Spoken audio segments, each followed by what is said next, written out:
Cierre sus ojos, ponga la mano ahí en su corazón y diga: Padre, te creo por una palabra para mi vida, en el nombre de Jesús.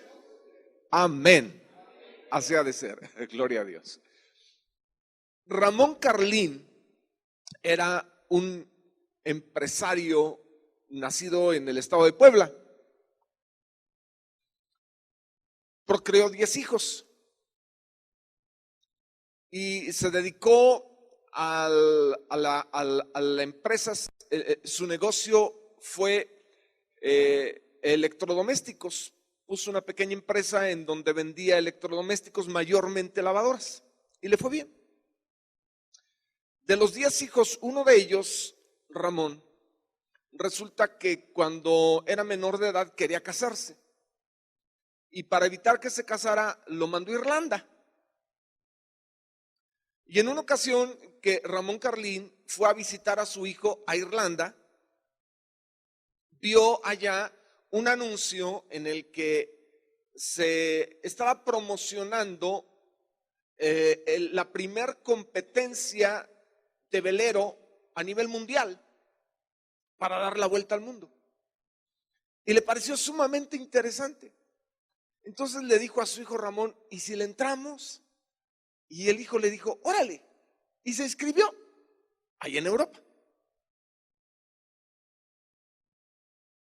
Él no tenía prácticamente ninguna experiencia en veleros. 2 años antes había con su hermano intentado algo ahí en el estado de Guerrero, en Acapulco, y había algo más o menos, pero una travesía como esta era algo enorme.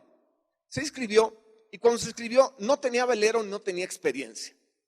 Entonces compró un velero y se lo entregaron 3 meses antes de iniciar la competencia, ya al margen de iniciar.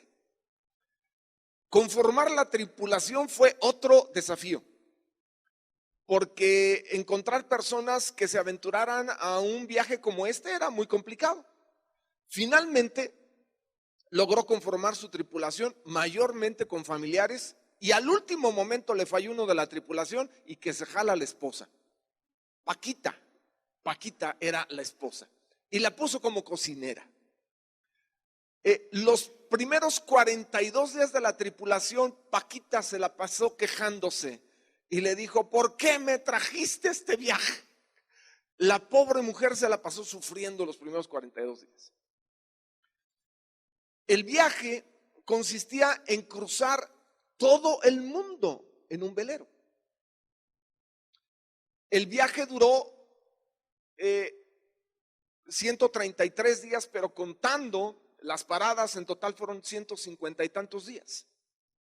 En una ocasión, como parte del recorrido, en el barco le llamó el Sayula II, porque el pueblo de donde era su esposa, del estado de Jalisco, era Sayula. Entonces le puso el Sayula II a la embarcación.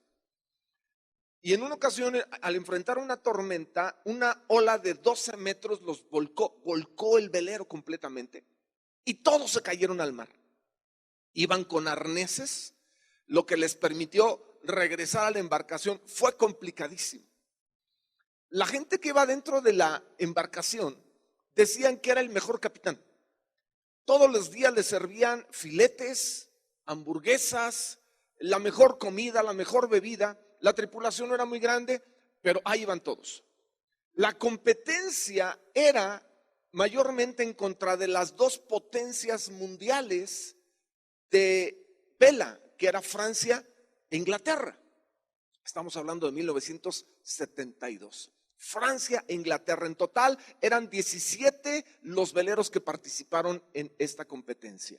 Déjeme comentarle que cuando la competencia iba a iniciar, los periódicos de Inglaterra empezaron a ridiculizar al velero de Ramón Carlín, porque era el único no europeo, el único mexicano, y empezaron a sacar monitos en donde se veía la tripulación con los grandes sombreros mexicanos que aquí son tan populares el 15 de septiembre, todos borrachos, con la embarcación, con la vela caída. Así eran el tipo de imágenes que sacaban, para mofarse de lo que no tenía ninguna probabilidad de salir adelante.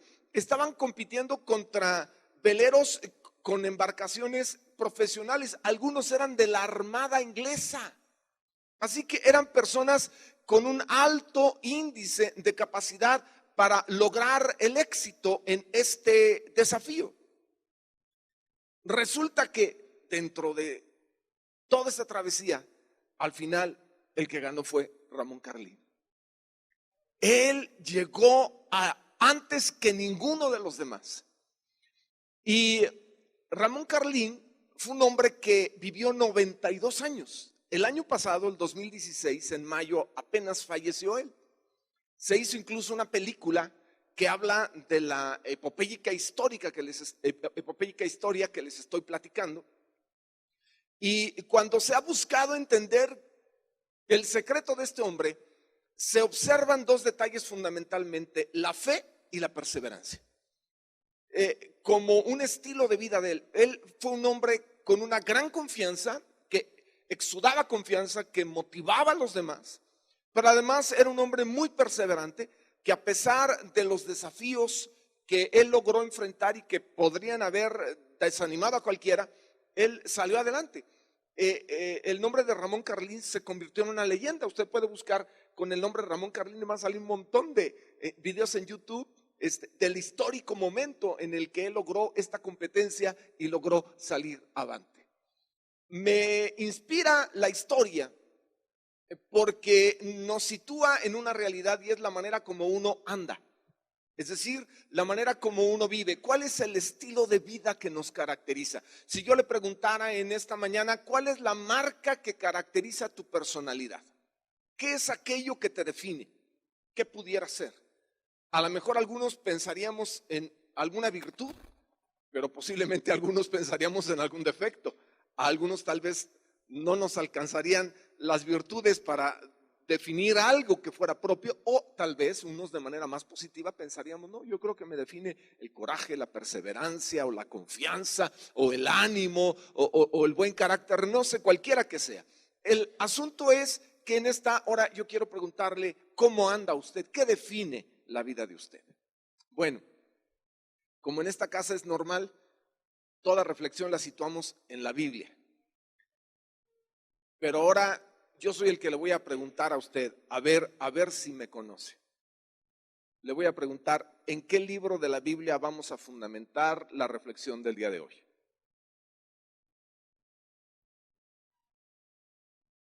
Aviéntese alguien. Aviéntese alguien. Efesios. Abra su Biblia en la carta a los Efesios, por favor, capítulo 5. Es que ya agarramos vuelo con Efesios.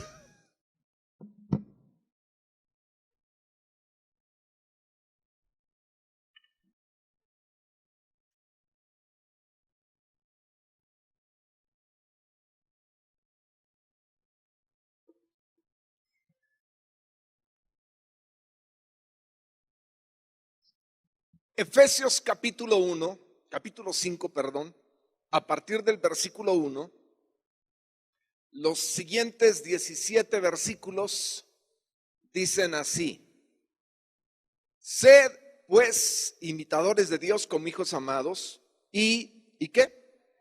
Andad en amor como también Cristo nos amó y se entregó a sí mismo por nosotros, ofrenda y sacrificio a Dios en olor fragante. Pero fornicación y toda inmundicia o avaricia ni aun se nombre entre ustedes como conviene a santos, ni palabras deshonestas, ni necedades, ni truanerías que no convienen, sino antes bien acciones de gracias. Porque saben esto, que ningún fornicario o inmundo o avaro, que es idólatra, tiene herencia en el reino de Cristo y de Dios. Nadie les engañe con palabras vanas, porque por estas cosas viene la ira de Dios sobre los hijos de desobediencia. No sean pues partícipes con ellos, porque en otro tiempo eran tinieblas, mas ahora son luz en el Señor. Anden como hijos de luz. porque el fruto del Espíritu es en toda bondad, justicia y verdad, comprobando lo que es agradable al Señor. Y no participen en las obras infructuosas de las tinieblas, sino más bien repréndanlas, porque vergonzoso es aún hablar de lo que ellos hacen en secreto. Mas todas las cosas, cuando son puestas en evidencia por la luz, son hechas manifiestas, porque la luz es lo que manifiesta todo. Por lo cual dice: despiértate, tú que duermes, y levántate de los muertos, y te alumbrará Cristo. Mirad pues con diligencia cómo andéis, no como necios, sino como sabios, aprovechando bien el tiempo, porque los días son malos. Por tanto, no sean insensatos, sino entendidos de cuál sea la voluntad del Señor. En esta porción de la Escritura, el apóstol Pablo establece tres modelos, tres formas de andar en la vida que son inspiradas por el Espíritu Santo y que cimentan la forma como a Dios le place que usted y yo aprendamos a andar. En primer lugar, dice que andemos, según el versículo 2, ¿cómo? Que andemos en amor. En segundo lugar, versículo 8, ¿cómo dice que andemos? Como hijos de luz. Y en tercer lugar, el versículo 15, ¿cómo debemos andar? Como sabios, aprovechando bien el tiempo. Dice que no andemos como necios, sino como sabios. Así que tenemos aquí un panorama de cómo Dios quiere que, como estilo de vida, los hijos de Dios andemos, que nuestro comportamiento sea así. En primer lugar, como que andemos con amor. En segundo lugar, que andemos como hijos de luz. Y en tercer lugar, que andemos como sabios y no como necios. Bueno, al emprender el desafío de preparar el mensaje, lo inicio con el deseo de abarcar los tres, pero nada más me alcanzó para uno. Es decir, vamos a dejar los puntos 2 y 3 para otra ocasión, pero en esta mañana voy a enfocarme solamente en el primer estilo de vida, lo que el versículo 2 dice: andad en amor. Hay algunas reflexiones que quisiera compartir con usted acerca de andar en amor. En primer lugar, andar en amor es superar uno de los grandes enemigos del amor, que es la indiferencia. Creo que todos nosotros estamos conscientes que la indiferencia, aunque no es una virtud, la usamos frecuentemente porque nos protege. Una persona indiferente usa a través de la indiferencia una caparazón que evita que uno participe sintiéndose mal por la desgracia que otros tienen. Cuando uno es indiferente, uno no experimenta dolor cuando otros se duelen. Cuando uno es indiferente, uno busca no involucrarse con los que sufren o los que tienen necesidad. Finalmente, pues que cada quien se tape con su cobija y se rasque con sus uñas. La indiferencia nos insensibiliza a las necesidades de los demás. En esta semana supimos de un hombre que estuvo viajando en el metro y que estaba muerto. Se la pasó haciendo varios viajes y finalmente, cuando llegó es decir, de ida y vuelta, y en la noche en la estación Pantitlán, cuando los de limpieza lo ven ahí, buscan despertarlo y se dan cuenta que el hombre murió de un infarto. ¿Cuántas personas no lo vieron? Ahí se quedó sentado. Y sin embargo, ya no vivía. Pero finalmente, ¿a quién le iba a importar? Cada quien tenía sus propias necesidades, sus propias preocupaciones, sus propios problemas. Esto es como un reflejo lamentable de lo que impera en nuestra sociedad, la indiferencia. Es decir, yo tengo mis propios asuntos en los cuales me debo enfocar. ¿Para qué tomar asuntos prestados?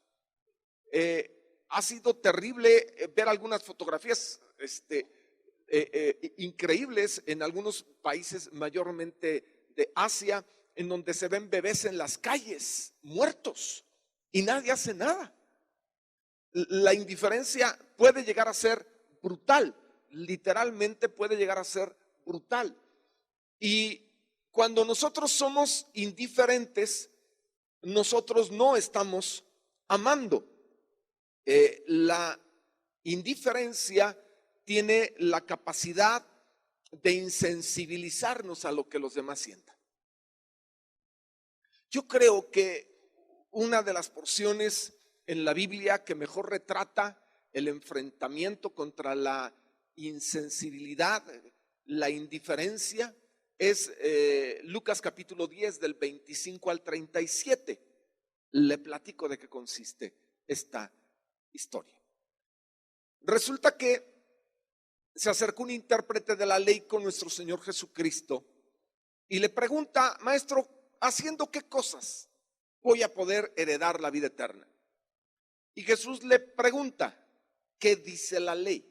Lo remite a la palabra. Qué importante es esto, que usted y yo vayamos a la Escritura como la fuente de la cual bebemos y no conjeturamos fuera de lo que la palabra de Dios dice. Entonces, ¿qué dice la ley?, dijo Jesús. Y entonces el intérprete de la ley le responde: bueno, lo que la ley dice es: amarás a Dios con todo tu corazón, con toda tu alma, con toda tu mente y con todas tus fuerzas, y amarás a tu prójimo como a ti mismo. Y Jesús le dice: bueno, exacto. Y la Biblia dice que el intérprete de la ley, queriendo justificarse, le pregunta al maestro: ¿y quién es mi prójimo?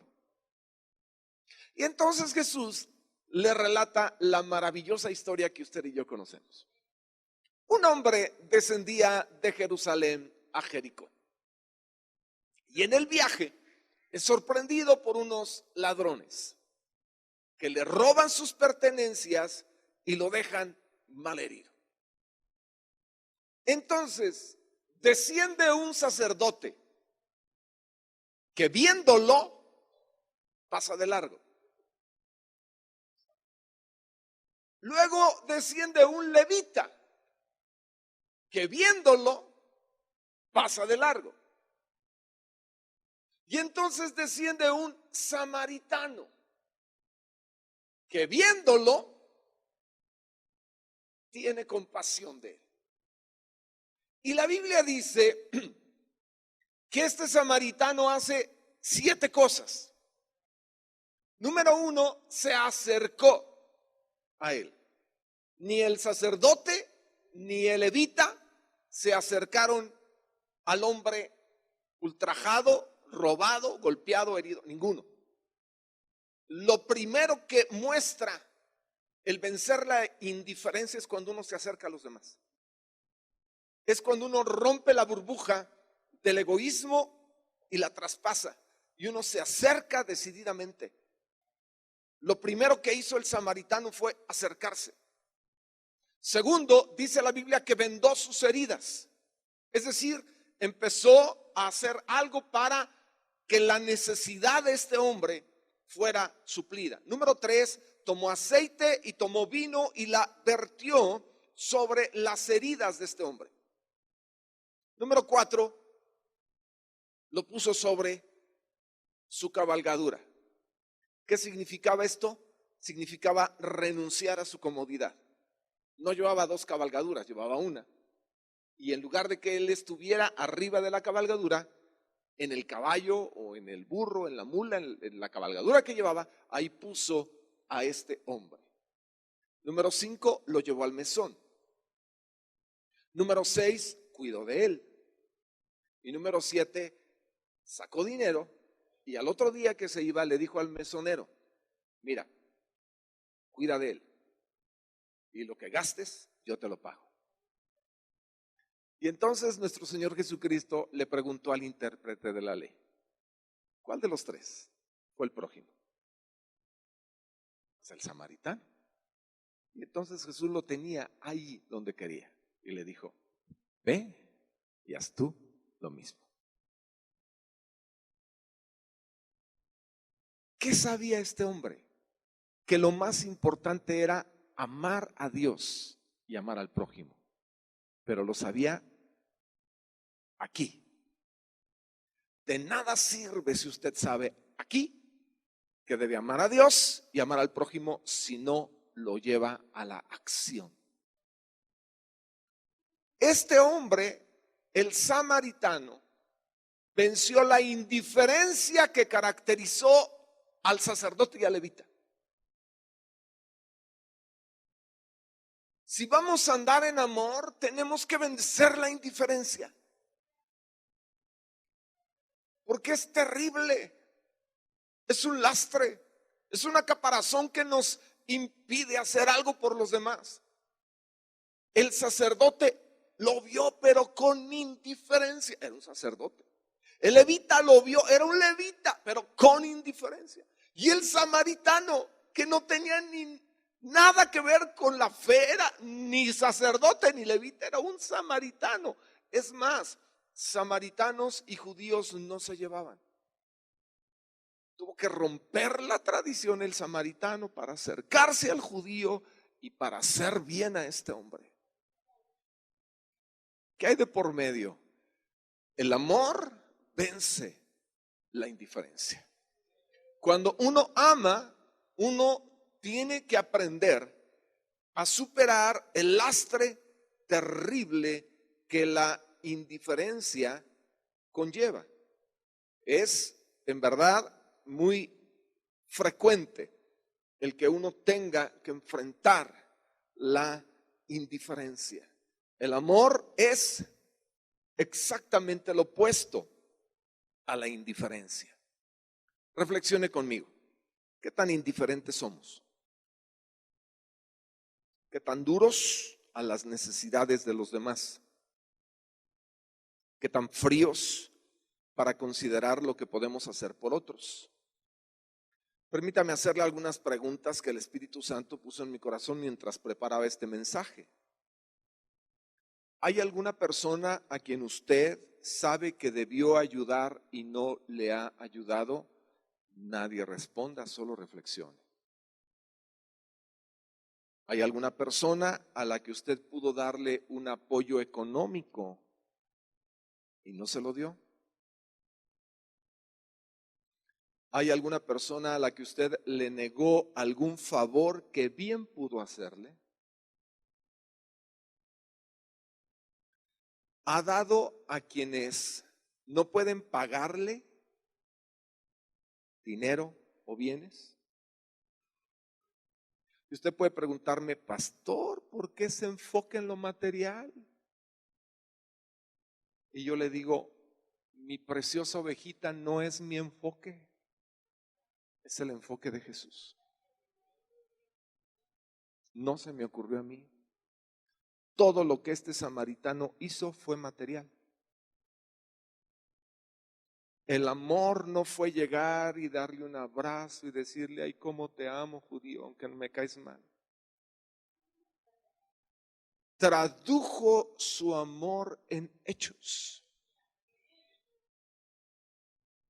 Esta es una realidad.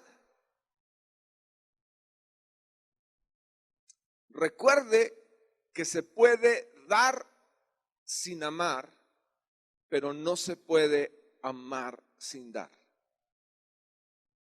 Cuando usted ama, irremediablemente va a dar. Yo no sé si me estoy comunicando en esta hora. Amor es vencer la indiferencia. En la ciudad de Jerusalén, recientemente reconocida por Trump como capital de Israel, reconocida porque desde que se establece como nación en el 47, 48, Jerusalén es la capital, pero nadie lo reconoce. O sea, y apenas el primero que lo quiso reconocer fue Trump. Bueno, en Jerusalén hay una avenida que se llama la Avenida de los Justos. Usted camina por esa avenida y en los lados hay reconocimientos. Eso es un jardín, hay reconocimientos a personas no judías que hicieron algo a favor de los judíos. A mí me impresionó ver en una de las ocasiones que estuvimos ahí un reconocimiento a Oscar Schindler.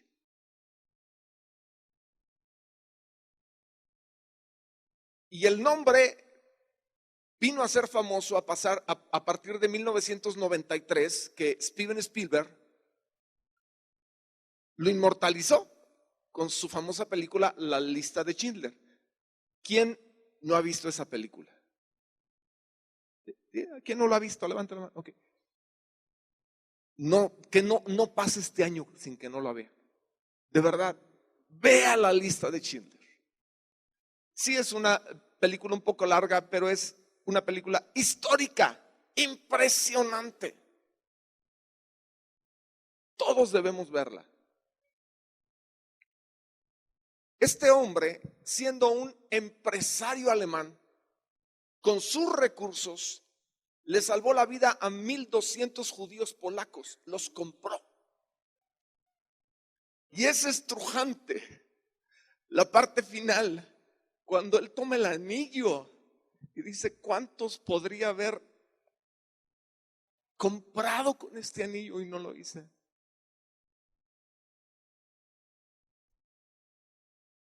Cuando usted ama, tiene que vencer la indiferencia. No se puede amar y ser indiferente. Chocan estas cosas. Chocan.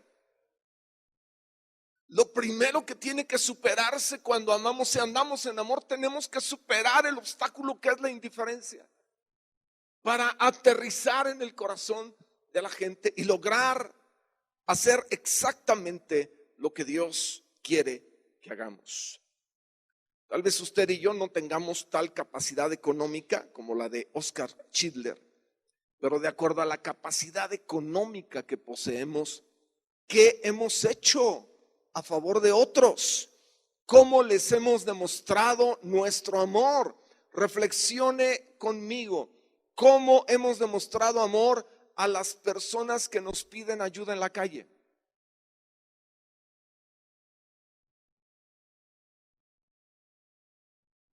¿Cómo hemos demostrado amor a algún hermano en Cristo al que podemos ayudar? ¿Lo hemos ayudado?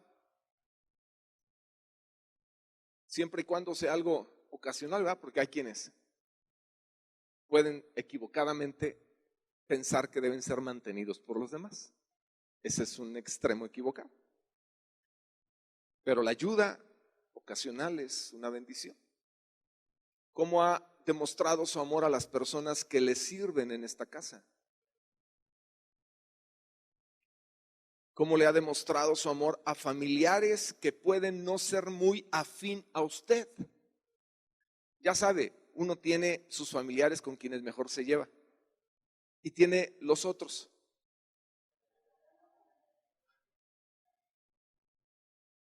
El samaritano es el prototipo de la persona con quien no se llevaba.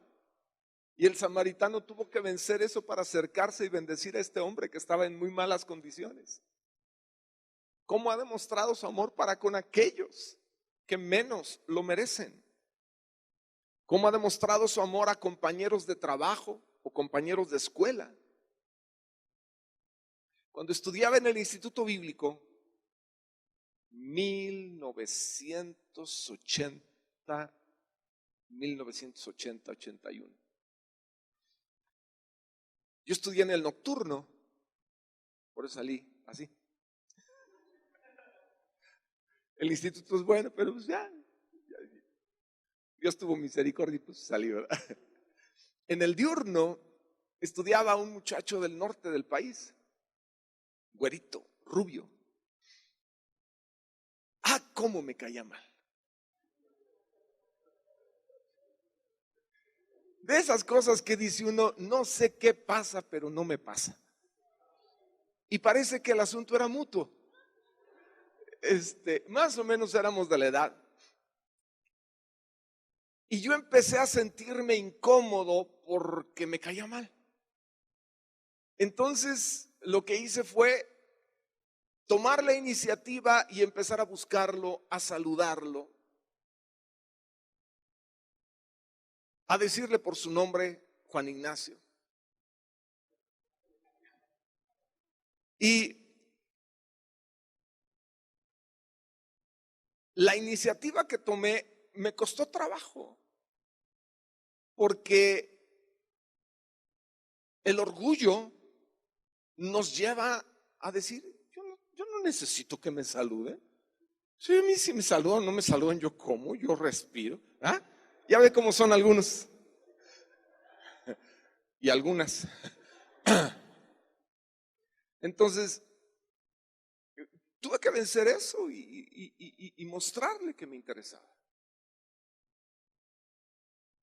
En un tiempo, un fin de semana, él se fue de vacaciones a su ciudad, no me acuerdo qué parte del norte era. Y resulta que llega la noticia que se accidentó y murió en el accidente. La noticia conmocionó al instituto.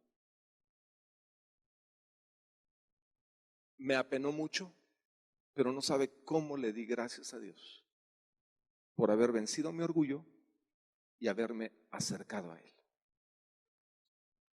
Si usted ama, tiene que aprender a vencer la indiferencia, el orgullo, y hacer algo que tal vez puede no ser tan grato, pero le va a generar un beneficio a su corazón y a su vida. Espero que alguien en esta noche esté, en esta tarde, en esta mañana, diga, sintonícese, pastor. En esta mañana está recibiendo algo de parte del Señor. Ok. Segundo lugar, andar en amor es imitar a Dios.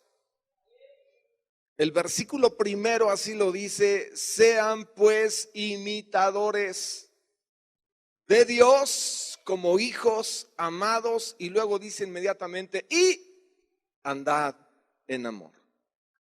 La palabra griega para imitadores es la palabra mimetai, y mimetai es de donde viene la palabra mimo o mímica.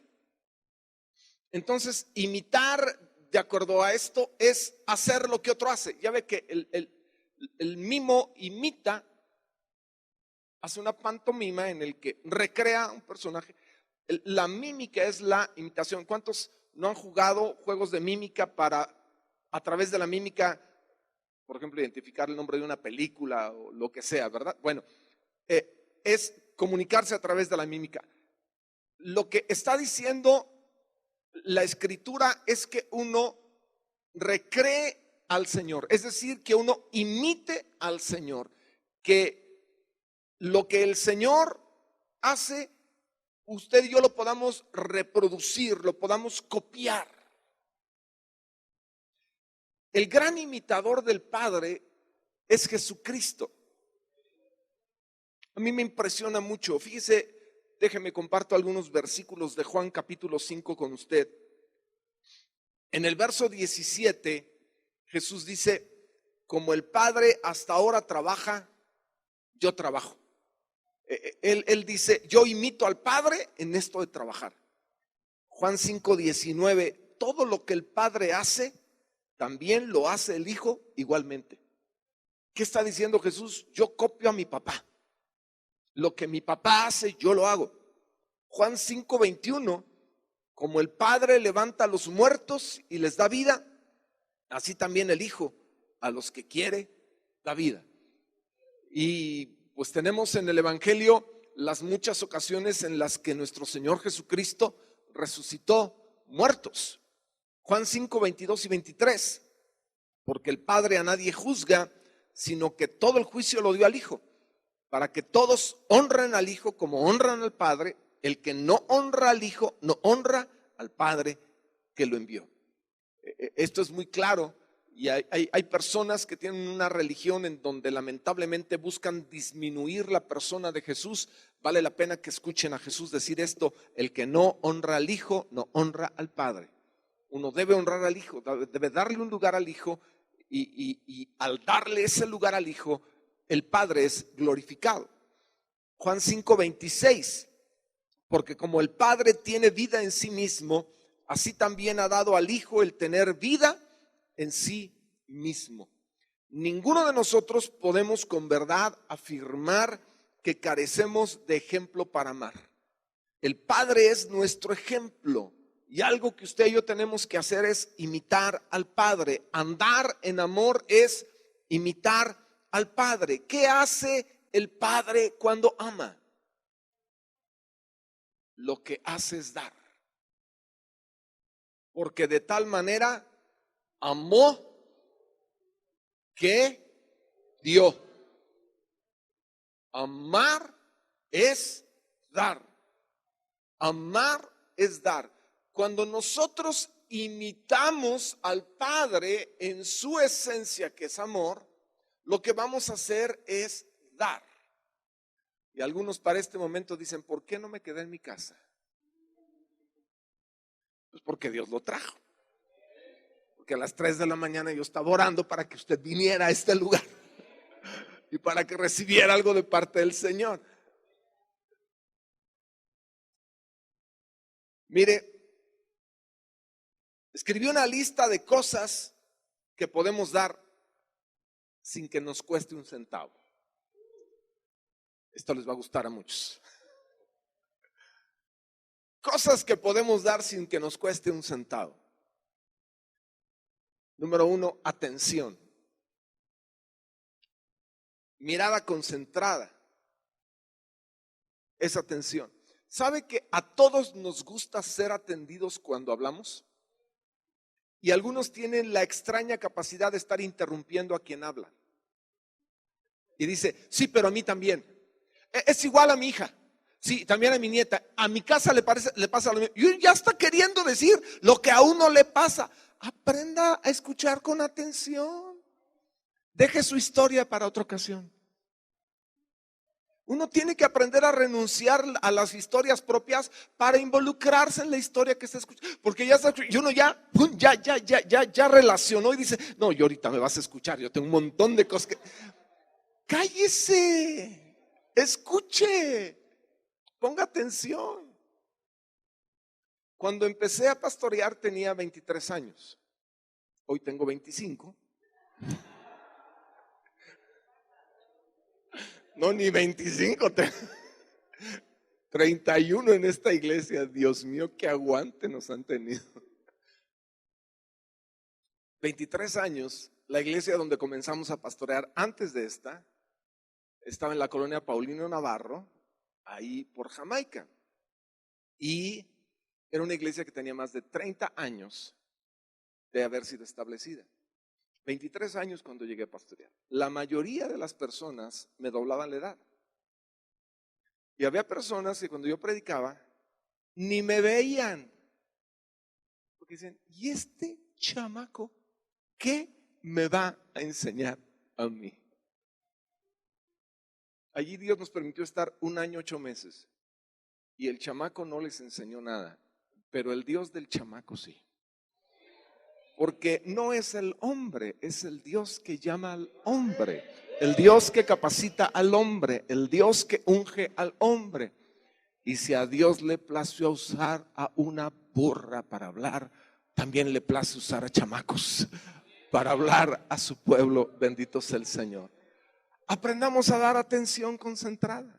No nos cuesta, pero algunos tenemos la mala costumbre de no darla. Aprendamos. Cuando alguien está hablando y platicándole algo, no intente arrebatarle la plática y introducir su historia. Escuche, deleítese. Aunque ya está queriendo comer ansias, y decirle: es que a mi abuelita le pasó igual. No importa, no diga nada, cállese. Atención, atención. Es algo que podemos dar. 2, amabilidad. Amabilidad es ganarse el amor a través de nuestras acciones. Amable es una persona que es amada por lo que hace. Cuando usted dice qué amable eres, está describiendo a alguien que sus acciones le llevan a ser amado. La amabilidad es una característica que no tiene que ver con un título, tiene que ver con acciones que ganan el que las demás personas nos amen. Cortesía, el ceder el lugar, el permitir que otra persona pase. Quienes conducimos, no pasa nada si pasa un carro dos. No, yo me le pego al de enfrente para que nadie pase. La cortesía es expresión de lo que uno puede dar. Aquí al llegar, el ser cortés es algo de educación, es algo básico, pero es algo que podemos dar. Sonrisas. Me han bendecido en esta mañana muchos de ustedes con su sonrisa. Fíjese que en México lamentablemente la sonrisa no es muy común. Cuando se le ocurre sonreír, poca gente le devuelve la sonrisa en la calle. Cuando alguien sí piensa que están coqueteando, ya piensa que pero es extraordinariamente bello cuando alguien le devuelve la sonrisa. Cuando usted se avienta y le regala una sonrisa en lugar de andar como siempre anda. Pronto se arriesga y regala una sonrisa a alguien y alguien la capta y se la devuelve. Qué lindo. ¿Cuánto le costó? No tenemos esa costumbre. Pastor, ¿y si no me la devuelve? ¿Ya usted se la dio? ¿Ya usted se la dio? ¿Ya regaló algo? ¿Ya dio algo? Y eso cae bien. Mire, lamentablemente en México es así. Cuando uno sale al extranjero, en la Unión Americana es muy común el devolver la sonrisa. Es muy común el sonreír y el devolver la sonrisa. En México, lamentablemente, no es tan común, pero creo que podemos aprender. Tiempo no implica dinero, pero cuando usted regala tiempo, cuánto bien hace. En la segunda reunión va a venir toda una familia. El fin de semana, nuestra querida hermana Tere Osornio partió para estar con el Señor. Mamá de Reina Ábrego, abuelita de Aarón Cohen, mamá de Ana María Ábrego. Son varias hermanas que se reúnen aquí de esta familia por años. Y cuando terminaba la oración, a las 10 de la mañana, varias mañanas saliendo de aquí, fui a ver a la hermana Tere. Ella ya estaba acostadita, tenía un problema de metástasis muy severo en sus intestinos y le dedicaba tiempo. Ahí estaban algunas de sus hijas, tomaba su mano, le decía que era una preciosa, oraba por ella, la bendecía. Y me decían que Dios le daba mucha paz. Lo hice varias ocasiones. Sí, había que dedicar tiempo, pero con mucho gusto. Cuando me informaron que ella había partido, estuvimos con la familia ministrando en Galloso el jueves pasado, saliendo de aquí. Y el viernes, en el viaje más largo a un cementerio que he hecho, fue solo a Texcoco, pero duramos 3 horas, porque la carroza iba a 10 kilómetros por hora. Maravilloso aquello. Era la carroza, su servidor atrás, los demás carros y el camión atrás. Yo tenía ganas de bajarme del carro, correr hacia adelante, caminar, caminar. No podía ir como a 30 o a 40. 3 horas. Ministramos en el sepelio. Ella dejó 10 hijos. 4 son convertidas. Y me decía una de ellas, es que no sabe, pastor, mis hermanos son bien duros. Pues los hermanos duros estaban filmándome. Mientras yo estaba predicando, estaban ahí con sus celulares filmando la palabra que estaba compartiendo. Porque Dios sensibiliza. Porque el amor es algo que se ve. Y cuando uno da tiempo, uno está dando algo que puede dar. Oración, no le cuesta, pero puede orar por alguien. Cuando usted ore, no olvide de menos 5 personas por nombre de la congregación, preséntelas ante Dios. Además de su persona, su familia, su gato, su carro, su casa, pida al Señor de menos por 5 personas de la iglesia. Ore por otros. Ore por otros. Cada madrugada que Dios me permite despertar, oro por un montón de ustedes por nombre. Los presento al Señor en oración. Y las necesidades que sé que algunos tienen, rogando, pidiendo, suplicando al Señor. Porque cuando uno ama, uno da. No se trata solamente de decir te amo, sino se trata de dar algo. Y la oración es algo que uno da. Y yo sé que hay cosas que uno como ser humano quisiera y no puede hacer, pero el Dios eterno, el Todopoderoso, el Señor de los ejércitos, puede hacer mucho a favor de usted. Y yo le creo a Dios por el favor suyo hacia su persona. Podemos dar servicio. El día de ayer se llevó a cabo una cantata aquí. Estaba lleno el lugar. Yo creo que había más de 500 personas. Fue muy lindo recibir aquí a hermanos del Estado de México, de un montón de congregaciones de la ciudad. ¿Quiénes de los que están aquí vinieron a servir? Levante su mano. Los que estuvieron aquí sirviendo. Ok. Gracias por servir. Gracias por su esfuerzo. Gracias por su tiempo. Gracias por dedicar tiempo para servir. ¿Qué es eso? Pues es algo que damos y que no cuesta. Y le damos gracias a Dios porque es una inversión. Cuando uno ama, uno da. Y le damos gracias a Dios por ello. Imitemos a Dios. Demos. Amemos. Imitemos a Dios. Amemos. Demos. Porque una expresión del amor es imitar al Señor. En tercer lugar, estoy terminando, andar en amor es entrega. El verso 2 dice, y andad en amor como también Cristo nos amó y se entregó a sí mismo por nosotros, ofrenda y sacrificio a Dios en olor fragante. Vamos subiendo de nivel. Primero aprendimos que amar es superar la indiferencia. Segundo, aprendimos que amar es imitar al Padre. Pero aquí, en tercer lugar, andar en amor es entrega. ¿Y por qué, pastor, este nivel es mayor que los otros dos? Porque en los otros dos niveles uno da algo. En este nivel uno se da a sí mismo. En los otros dos niveles uno usa cosas externas para bendecir.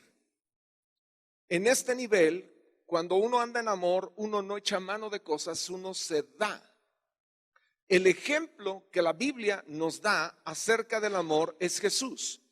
Cuando de manera muy clara dice, anden en amor como también Cristo nos amó y se entregó a sí mismo por nosotros. Una ofrenda de olor fragante acepta, un sacrificio acepto a los ojos de Dios. La mayor expresión del amor es la entrega.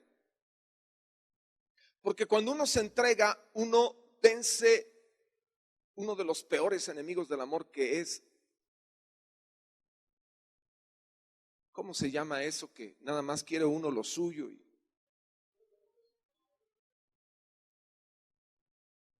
El egoísmo. Cuando uno se entrega, uno vence el egoísmo. Fíjese, la entrega es sacrificio. Y eso es exactamente lo que Pablo tenía en mente cuando escribió esto, cuando dice que Cristo se entregó y su entrega fue un sacrificio. Su entrega fue un sacrificio. Y es muy difícil entregarse, y es muy difícil sacrificarse. Porque uno siempre va a buscar lo suyo. Uno siempre va a buscar pelear lo suyo. Uno siempre va a buscar estar bien. Pero qué tremendo es cuando usted se da cuenta que lo mejor que puede hacer por otros es entregarse por ellos. Y la entrega no son palabras. La entrega a veces es mortal. ¿Por qué renunciar a lo que uno desea? La entrega es renunciar a lo que uno anhela por algo que es mejor para los demás, aunque no sea mejor para uno. Cuando nuestro Señor murió, se la pasó muy mal. La pasión de Cristo fue un sufrimiento extremo. Cuando la Biblia habla acerca de que Él se entregó y Él sufrió y Él padeció, no está de ninguna manera hablando de un cuento. Fue horrible. Pero la Biblia dice que usted y yo tenemos que aprender de Cristo e imitar su entrega. Entrega es amor, amor es entrega. ¿Sabe? Cuando usted ama, usted dice, pues no importa lo que tenga que trabajar, yo me entrego porque necesito que mis hijos estén bien. Amor es entrega, porque usted dice, no me importa lo que me tengo que fletar, yo quiero que la casa esté bien porque es el hogar de mi familia y quiero que mi familia esté bien. Entrega es renuncia a mis derechos. Es cuando usted dice, es que esto me parece tan atractivo para mí, pero si no es esto de Dios, yo renuncio.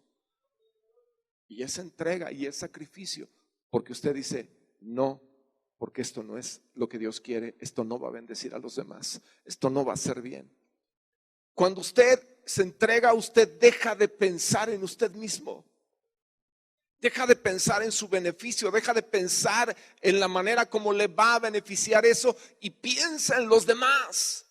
Dios nos dé la gracia de romper esa burbuja de egoísmo que es tan metida en el corazón de muchos de nosotros y que solamente vemos de qué manera yo voy a recibir un beneficio y de qué manera yo me voy a sentir bien y de qué manera esto me va a beneficiar. Rompe ese esquema. Andar en amor es andar en sacrificio, es andar en entrega. Es decir, aunque me duela, si esto va a generar un beneficio, lo voy a hacer.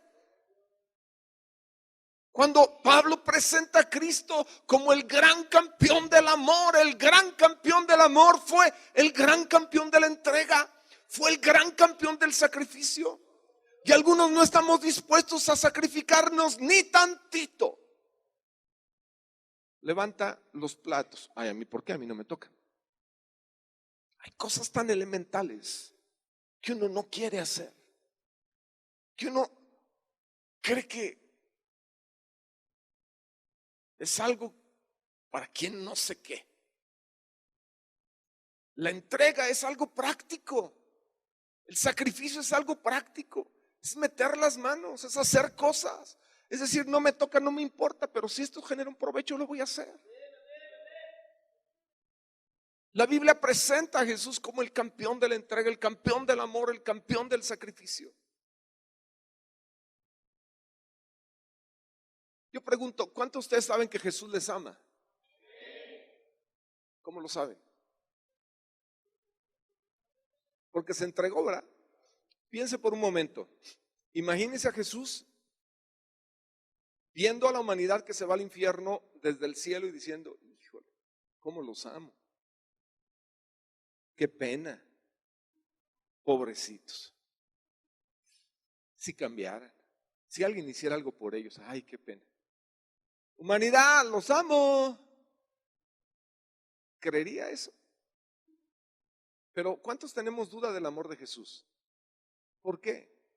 Porque se entregó. ¿Sabes? Es tiempo de que te entregues,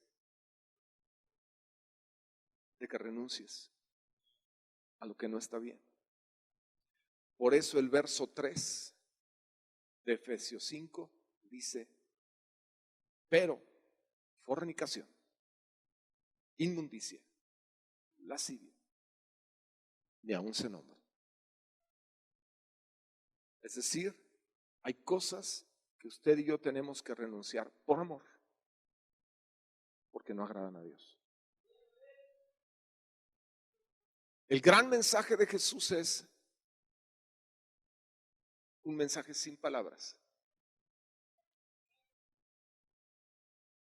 Dios nos dé la gracia de hablar cada día sin palabras y comunicar que amamos, que no es un cuento, que no fue una ocurrencia, que el amor es real.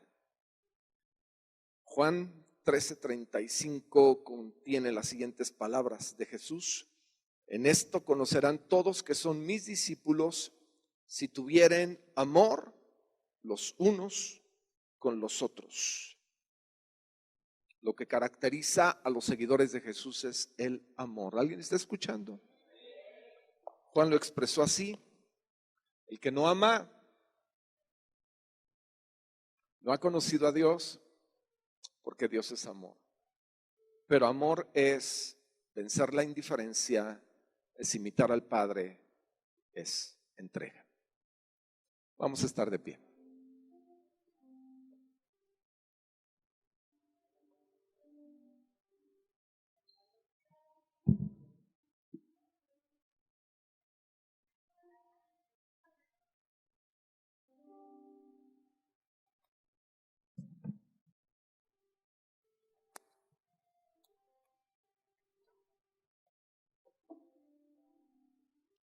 Te bendecimos, Rey.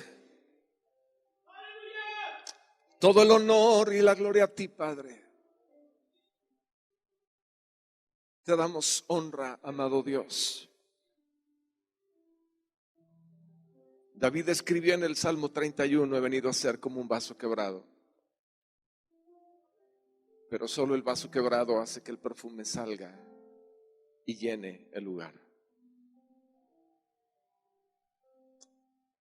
Llénanos de tu amor, amado Padre.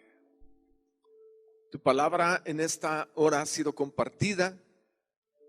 Ruego que tú confirmes esta verdad en cada corazón. Mire,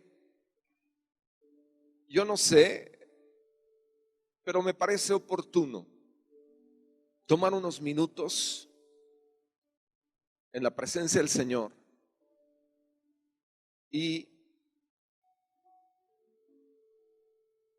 si alguien quiere, puede pasar al frente. Yo creo que algunos podemos decirle a Dios: yo necesito un baño de tu amor, de ese amor vencedor, integral, perdonador, de ese amor que viene del cielo, de ese amor que vence egoísmo, indiferencia, de ese amor que me lleva a imitar al Padre, de ese amor que es entrega, que no depara en lo suyo, sino en los demás. A lo mejor algunas personas quieren pasar al frente y decirle al Señor: báñame con ese amor. Yo necesito tu amor, porque el mío es muy pobre, el mío es muy limitado, muy poco efectivo. Pero tu amor es perfecto, tu amor es pleno. Yo creo que hay algunos más que podrían estar aquí diciéndole al Señor: yo necesito tu amor y necesito que ese amor esté en mi corazón y yo necesito ser una expresión de ese amor. Tenga libertad para pasar y dígale al Señor: que tu amor fluya en mí, Señor, que tu amor fluya en mí. Hay algunos que bien valdría la pena que le dijéramos: Señor, ayúdame a vencer el egoísmo, la indiferencia, la dureza. Empápame con el amor tierno de Jesús. Empápame con el amor misericordioso de Jesús.